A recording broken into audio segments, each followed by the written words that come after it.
Ini mungkin melengkapi Pak Riza sama Bapak Direktur PIS tadi ya, Indonesia Carbon Market. Saya akan jalan next. Jadi ini adalah agenda yang ingin saya sampaikan. Next. Bagaimana IDX Carbon hari ini, lapor aja. Lalu kemudian ammonia for ships, jadi kapal akan menggunakan bahan bakar amonia, lalu blue ammonia, dan yang terakhir menggabungkan itu semua. Next.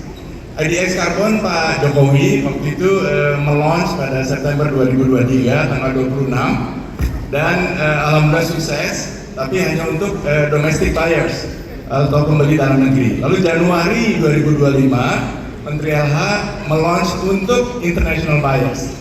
Bagaimana hasilnya? Ini hasilnya.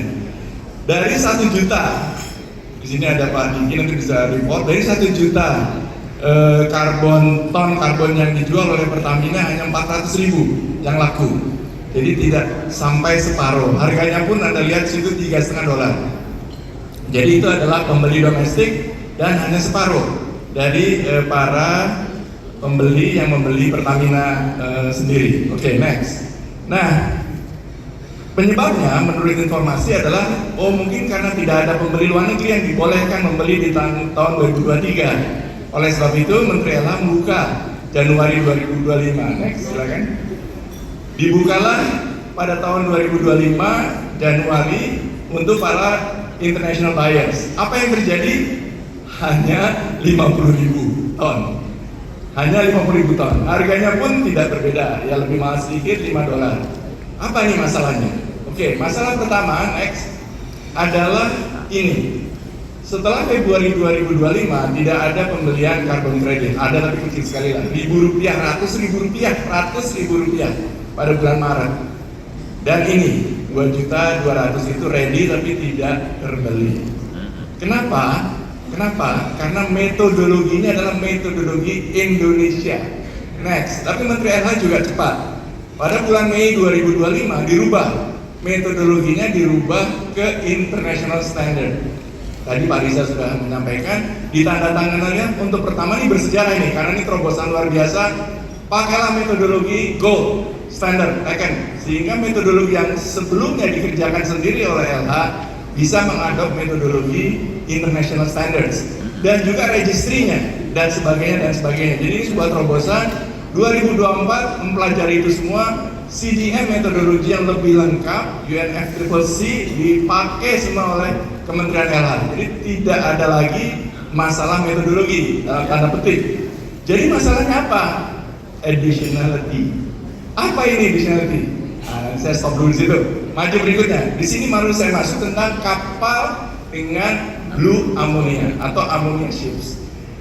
Next, bapak-bapak dan ibu sebagai orang kilang itu saya paling takut sama International Maritime Organization. Kenapa? Karena hanya dalam 2-3 tahun dia bisa rubah bunker sea, rubah marine fuel oil low sulfur. 3 tahun maksimal. Nah jadi kalau sudah namanya International Maritime Organization bilang A, kami di kilang itu udah deg-degan gitu bahasanya. 2023 IMO bilang saya akan melakukan gerakan greenhouse gas emission target. Desember 2024 dia bilang tahun 2026 kita coba amonia, 2028 kita pindah ke kapal amonia. Benar nih Bapak Ibu. Next, apa yang terjadi dalam waktu pendek? Sekarang sudah 129 kapal amonia dan sedang dibangun 193. Tahun 2028 akan ada 320 kapal amonia. Kenapa itu? Nanti saya ceritakan lagi di belakang. Jadi sangat cepat sekali sekarang perubahan kapal MFO atau marine fuel oil ke amonia. Kenapa? Next, saat ini WinGD, Mansman sudah membuat kontrak-kontrak pembuatan mesin kapal amonia. Dalam waktu 1 tahun setelah Desember 2024 60 order kapal amonia. Jadi 30 WinGD, 30 Mansman. Kenapa? Karena teknologinya sudah proven. Transfer ship to ship, mitigasi kalau kebocoran sudah proven semua. Mesinnya pun juga sudah proven. Jadi ini adalah paling menakutkan buat kami. Next. Nah, sekarang saya masuk ke blue ammonia. Blue ammonia ini adalah salah satu opsi memproduksi amonia. Produksi amonia nanti Pak Diki akan cerita bisa lewat hidrogen atau bisa melewati CO2-nya diinjeksi ke bumi. Namanya adalah blue ammonia. Blue ammonia is very reachable, feasible, and viable. Next, di Indonesia di Senoro atau di Dongi sudah ada pabrik amonia di Sulawesi Tengah ya.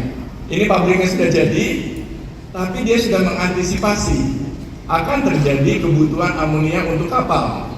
Next, nah jadi ini publik yang saya bisa berikan di sini. Beritanya adalah sejak 2021 mereka sudah tahu nih akan diperlukan blue ammonia, di mana CO2-nya diinjeksi ke bumi atau carbon capture and storage.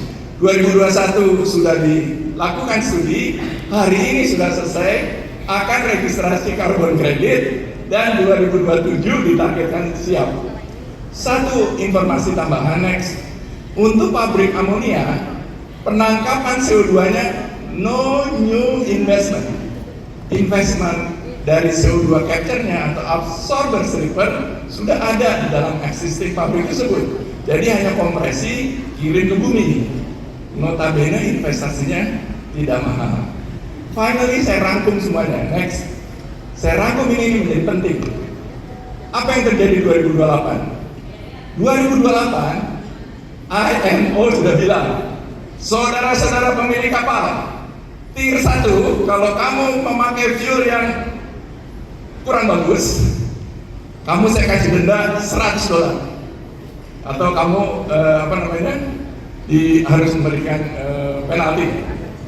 Kalau kamu sangat buruk, $380. Ini berbahaya Bapak-bapak Ibu.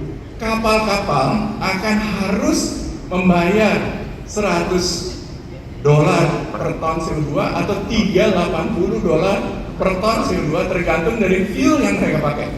Saya laporkan di sini ya, biaya fuel untuk kapal itu sangat kecil dibandingin biaya misalkan crane, overhead, barking dan sebagainya itu. Fuel itu kecil.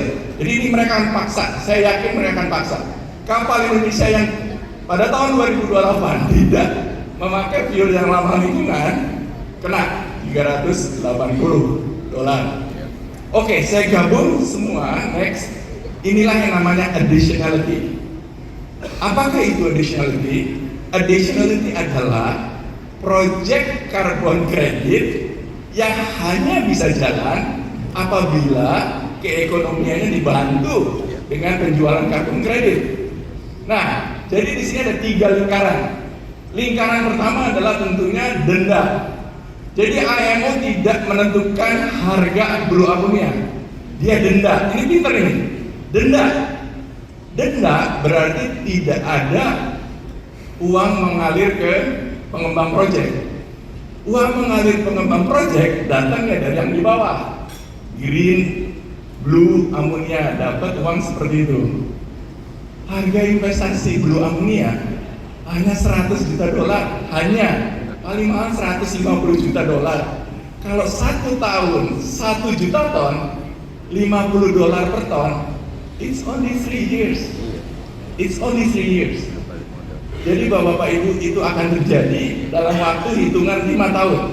You will see ammonia ships and also blue ammonia projects coming to Indonesia. Demikian, terima kasih. Ya, terima kasih Pak Aryo.